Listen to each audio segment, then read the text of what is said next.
When it comes to design and style, Darcy Moxon has a philosophy for her unique shop here in Anchorage. The only requirement to sell something here is that the item has an element of reuse.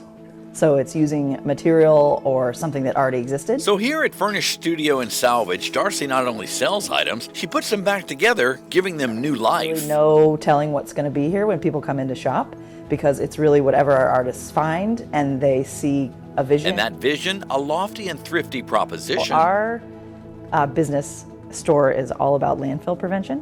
So everything in here has an element of reuse. So when she saw a fun idea online to get creatively green, she told me it was the right idea at the right time. So we're always looking at ways to make being environmentally friendly more of a lifestyle. And so that's why the idea of riding the bus instead of renting a big bus was really just in line with everything that we do. Idea? Imagine this. It's a party bus, but we go to thrift stores. And so I thought that was funny, obviously, as someone who loves to shop secondhand. So the thought of paying it forward, she posted the idea on Facebook, and the reaction? Said, oh my gosh, how fun would this be? And people just went crazy, like, oh my gosh, I would totally do that. That'd be so fun. We should do that. And do that they did.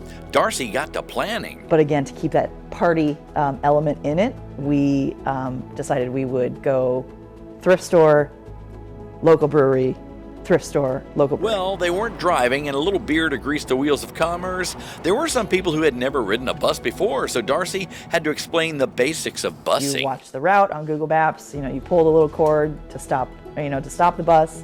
And I said the only requirement I have is that when you get off the bus, you say thank you to the bus driver, because that's my favorite part about riding the bus. And why is Darcy familiar with the bus system? She walks the walk. This summer went car free as well, so I had been riding the bus myself, and so I was very familiar with it.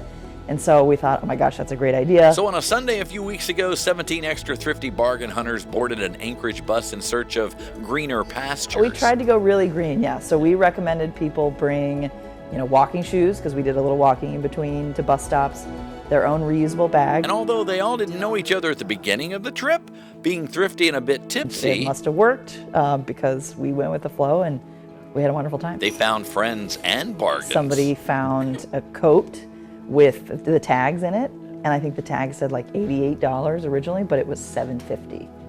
So it was a score. And who doesn't like a bargain? What a trip, from loading up, having a few libations with some new friends, discovering new thrift stores, and getting your steps in, discovering new to you cool stuff. Darcy says the first annual inaugural Party Bus Thrift event, we planned it as a mix of fun, but also education and raising some awareness, and supporting local businesses. And we did all of those things. So it was a huge success. Darcy Moxon making a difference. Even if everyone took the bus twice a year. That would make a huge difference. That's the Allgood News.